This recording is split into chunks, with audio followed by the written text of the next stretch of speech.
Bonjour à tous et bienvenue pour cette nouvelle vidéo. Avez-vous déjà entendu parler? Non, ça commence très mal. Les traumas d'enfance, les peurs d'enfance, on en a tous déjà eu, que ce soit dans les films, dans les jeux vidéo, sur internet, dans les musiques aussi. On a tous déjà eu affaire à des peurs, des choses qui nous ont marqué durablement et profondément et qui nous ont aussi impacté. Donc aujourd'hui, on va en parler un petit peu. Le décor est nul à chier, je sais très bien, c'est vraiment...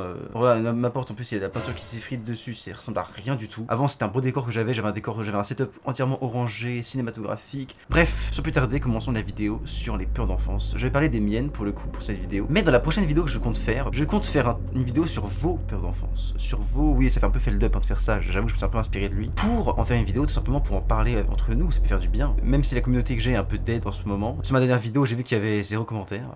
Bon, bah voilà. Je pense que ça peut être utile de faire ça. J'ouvre mes notes parce que j'ai noté dans mes notes les peurs d'enfance. Là, j'ai envie d'être plus posé dans cette vidéo, plus chill, parce que j'en ai marre de parler hyper vite comme ça, on comprend rien ce que je dis. Commence.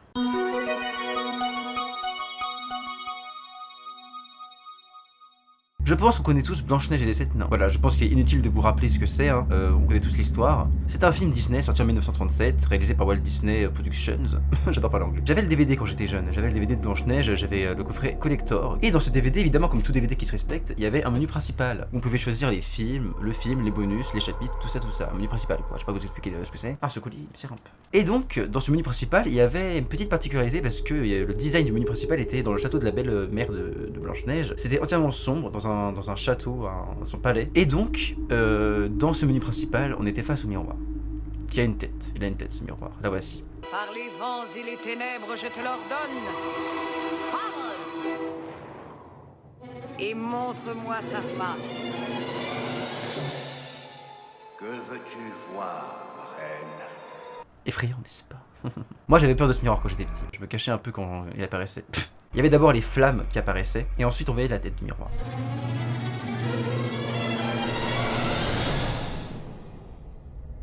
Good evening, master. This is your first visit, I see.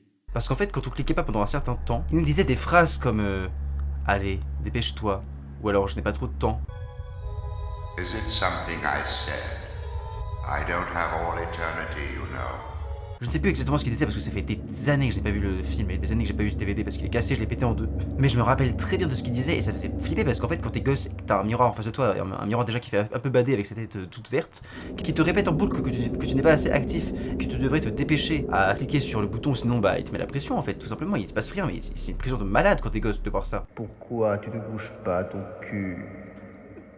C'est assez dérangeant, n'est-ce pas?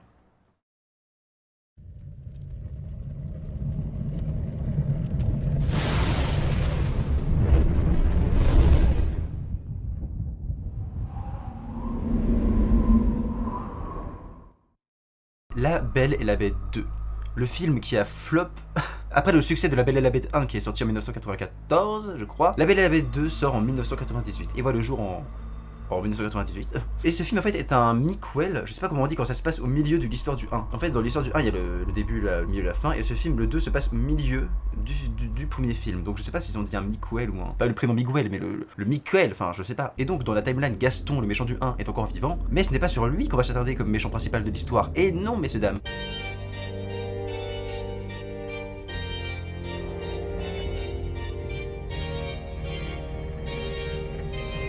On s'attarde sur une putain d'orgue massive appelée Maestro Forte. Regardez au moins cette gueule. Cette gueule. Cette gueule. En fait, comme c'est en 3D, elle se sépare du reste du film qui est en 2D et ça met mal à l'aise en fait. Moi, ça m'a mis mal à l'aise. Je pense que c'était plus facile pour l'animer parce que comme c'est une orgue qui bouge, ça aurait été difficile de faire ça en 2D, je pense, et je comprends pourquoi. Moi, je me souviens que je me cachais aussi. En fait, je faisais que me cacher en fait. J'étais vraiment une victime en fait. Voilà, cette scène-là, ce moment-là où l'orgue apparaissait pour la première fois, je me cachais. Et à un moment, je me rappelle d'un jour précis où j'ai voulu affronter ma peur et me dire bon, c'est bon. Cette fois-ci, je regarde ce film et je réouvre les yeux au moment où il apparaît pour la première fois. Et je l'ai fait et je me suis jeté dessus. Je pense que vous aussi, si vous avez vu La Belle et la Bête 2, vous avez été marqué par l'orgue. Sinon, vous êtes des Warriors, sachez-le. Pourquoi vous avez fait ça, Disney? Pourquoi vous m'avez traumatisé comme ça? Je sais pas. Je vous tue. Parlons maintenant d'un film un peu moins connu, les amis, parce que c'est pas un Disney cette fois-ci. On va parler maintenant de Gloops, Je suis un poisson. C'est un film qui m'a bercé mon enfance, sachez-le. L'intrigue est pas forcément ouf parce que ça parle en fait de un trio, Fly, qui est le personnage principal, son frère, non, sa sœur. Écoutez, le transgenre, j'en ai marre. Sa sœur, Stella, et son cousin, Chuck, qui s'aventure un peu trop loin dans une sorte de falaise bercée par les roches et les vagues, et qui s'aventure chez le domaine d'un scientifique un peu fou, passionné par les poissons, le docteur Crevette. Un peu amusant comme nom, n'est-ce pas? Et en fait, Stella sera très chiante pendant ce voyage, parce qu'elle aura soif. Et qui dit soif dit évidemment elle a envie de voir un truc, au hasard. Elle pense que la potion posée sur une table à un moment donné du film est de la gonadine. Elle la boit.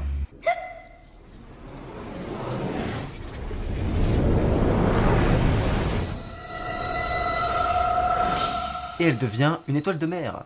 Comme moi au lit quand je baise. Non, quand il se rendra compte qu'elle est devenue une étoile de mer, il va vouloir la retrouver dans l'océan. Ils vont boire la potion et ils vont se transformer en poisson. Et c'est là que l'intrigue commence au fond des abysses de l'océan. Voilà. Dans ce film, il y a un antagoniste précis. Joe. Et dans ce film, le poisson, Joe, va vouloir mettre la main sur la potion qui rend humain, pour avoir plus d'intelligence et donc plus de capacité à être intelligent. Merci Capitaine Obvious. Et dans ce film, il va mettre la main dessus et les héros vont essayer de la retrouver pour redevenir humain, parce qu'ils auront retrouvé Stella, mais maintenant il leur restera la mission de redevenir humain. Et donc comme Joe a cette potion, vous comprenez un peu là où le film veut en venir? Et dans cette scène, il y a une scène qui m'a marqué. Déjà, je vais vous spoiler, attention, alerte spoilers, la mort de Joe. Voilà, comment meurt-il? Je vais vous afficher la scène en question, la voici. It turns into pure energy. What came first, the chicken or the egg? Depends on the relative amount of molecules in the universe. Il boit la potion pour devenir humain, de plus en plus. Et à force de vouloir flatter son ego et prouver son ego, il finit par se tuer. What happens to a fish if he drinks too much antidote? It becomes human. Can a human breathe underwater? Of course not.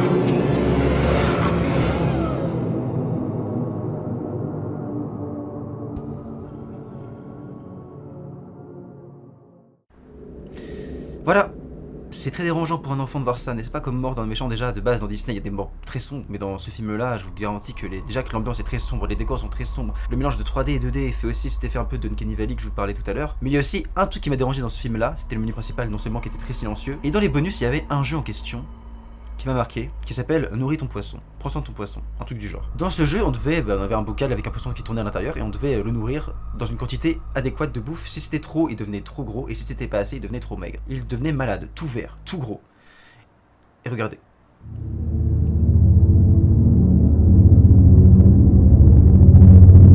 Donc là, je laisse jusqu'au bout. Et il va, en fait, quand on va jusqu'au bout et sans rien faire, ça veut dire qu'en fait, on donne pas de bouffe. Et là, du coup, il maigrit. Donc là, il va maigrir.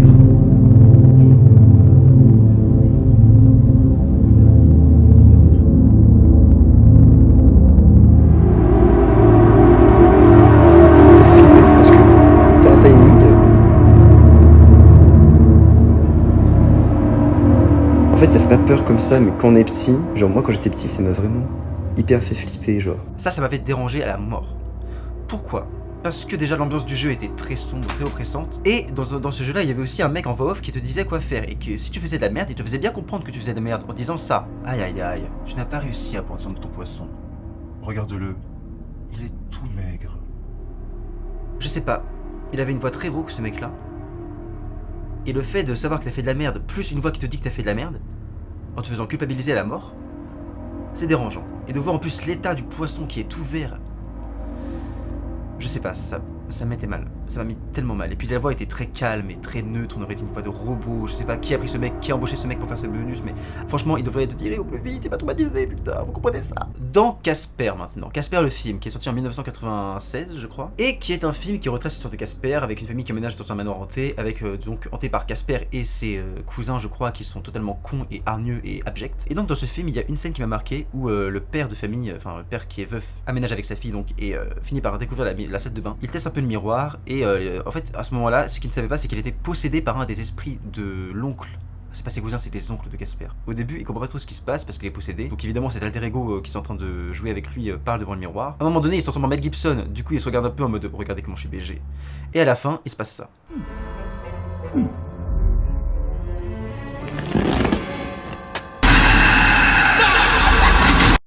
C'est tout con. En fait, moi, ça me fait un peu rire quand je regarde cette scène aujourd'hui avec mes yeux de jeune adulte. Et je pense que vous aussi, ça vous a fait rire. Imaginez-vous, dans un contexte, quand t'es petit et que tu vois ça. Moi, j'avais quoi? J'avais 7 ans, 6 ans. Quand j'ai vu cette scène, ça me faisait flipper sa race. Et je me cachais les yeux dès que le monstre vert à la fin apparaissait. En plus dans un film de Casper qui était déjà un film un peu oppressant aussi, je me rappelle. En fait je faisais que ça quand des films oppressants quand j'étais petit, genre je faisais que ça, genre vraiment j'étais un malade mental. Et bah ça fait un peu mal au cul quand même de voir ça. Dans ma série préférée Doctor Who, d'ailleurs j'ai fait une vidéo là-dessus, allez la voir s'il vous plaît. Il y a une scène, un épisode dans la saison 1, je pense qu'on connaît tous, même ceux qui ne sont pas fans de Doctor Who connaissent cet épisode-là, les masques à gaz. Le docteur et Rose, sa compagne, arrivent à Londres pendant la Seconde Guerre mondiale. Et là ils ont affaire à un tout nouveau type d'ennemis à combattre, enfin combattre, ils combattent pas vraiment parce qu'en fait c'est plutôt une épidémie. C'est des enfants atteints d'une maladie où un masque à gaz leur pousse sur la figure. Mais quand je dis leur pousse, c'est vraiment leur pousse. Ils sont vides en fait, ils n'ont pas de conscience. C'est juste des enfants avec une tête de masque à gaz qui parlent et qui répètent une phrase en boucle. Are you my mommy? Are you my mommy? No mommy's here. Et dans cet épisode-là, il y a une scène, je me rappelle très bien, qui m'a marqué. La scène où le docteur se rend chez le chirurgien de service de l'hôpital de Londres. Et dans cette scène-là, il va lui parler et à la fin, il va se rendre compte que le docteur est lui aussi possédé par cette épidémie-là et qu'il ne lui reste que quelques secondes avant de se transformer en masque à gaz. Et quand il se transforme, bah c'est très graphique en fait. You, my mommy. On voit le masque à gaz qui commence par lui sortir de la bouche.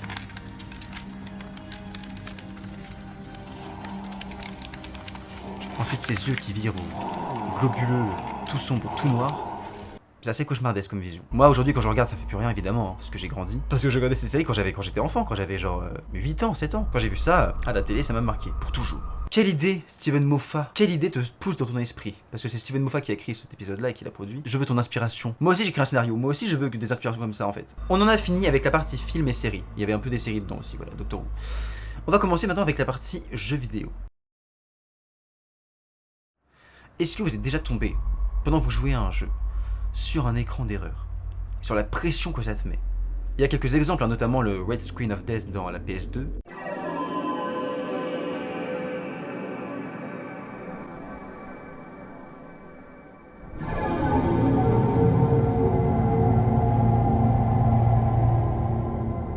Déjà que la PS2 a déjà cette ambiance un peu de vide sidéral, tu sais pas où t'es pas trop... tu perds un peu tes moyens, tu sais pas trop où t'es un peu dans une sorte de construction 3D bizarre avec des tours bizarres, et avec le bruit que ça fait, genre ce bruit là, ça fait flipper. Et quand l'écran rouge apparaît et qu'il te dit que t'as bien fait de la merde, je peux te dire que ça te met mal quand même. Je sais pas si l'un d'entre vous a joué à Donkey Kong, le premier du nom je crois, mais dans ce premier du nom de Donkey Kong, il y a un écran d'erreur qui peut apparaître si votre jeu fonctionne mal. Imaginez-vous, vous êtes en train de jouer à un jeu Donkey Kong, vous êtes en train de poursuivre un niveau que vous galérez tant à poursuivre, et il se passe ça.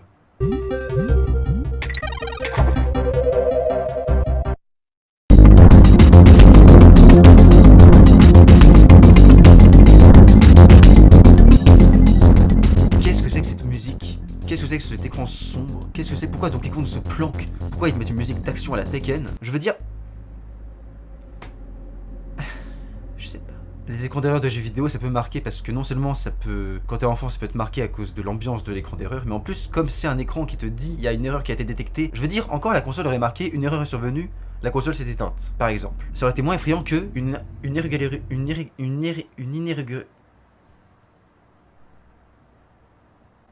irrégularité a été détectée. Et ce message-là est bien plus effrayant et bien plus impactant que une erreur est survenue. Le fait que il y a de l'incertitude avec une irrégularité a été détectée, on se dit mais qu'est-ce qui se passe dans ma console? Et c'est ça qui est effrayant en fait.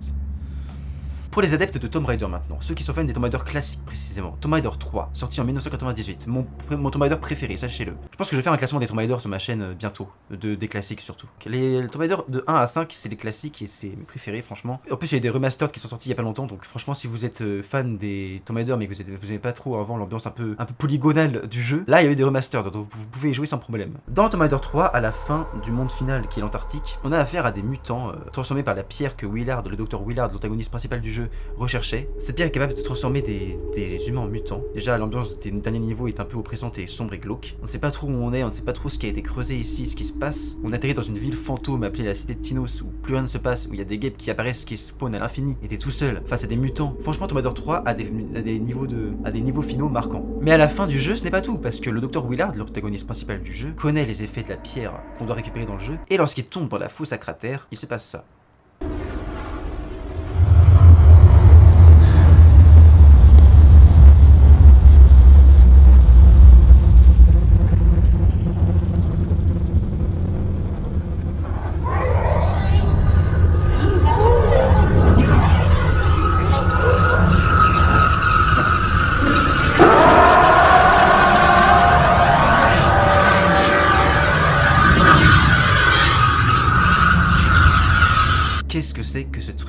mélange d'araignées, de têtes d'humains, de scorpions. Je sais pas ce que c'est, mais celui qui a créé ça, vraiment, il devrait faire un séjour à l'asile, hein, franchement. Quand j'ai fait ça pour la première fois, je me suis chié dessus. Je me suis dit, mais comment je vais affronter ça? Comment je vais affronter ça? Et de deux, qu'est-ce que c'est? Je sais pas ce que c'est, ça me fait flipper ce truc. Donc honnêtement, le Tomb Raider 3 est très effrayant pour plein de choses, notamment le bande-son.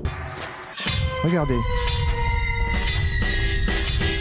Est-ce que c'est réconfortant? Non! Franchement, Tomb Raider 3 est mon préféré, mais il y a beaucoup de points qui m'ont fait flipper quand j'y ai joué pour la première fois. Notamment, il est très difficile ce jeu, il y a beaucoup de pièges. Et il est très dur et il fait très peur surtout. Les derniers niveaux font très peur. Et Willard fait peur. Pourquoi tu t'es transformé en ça, Willard? Je t'aimais quand t'étais humain, moi. On en a fini avec la partie jeu vidéo, c'était un peu plus court que la partie film, hein, parce que j'avais moins de choses à dire. Et on en vient avec la partie la plus importante, la partie internet. Pourquoi importante? Parce qu'elle est plus large, plus grande, et parce qu'il m'a fait beaucoup plus peur. Et parce qu'il y a certains sujets que je vais prendre des pincettes, parce que c'est des sujets un peu importants et je vais pas faire d'humour dessus. Donc voilà.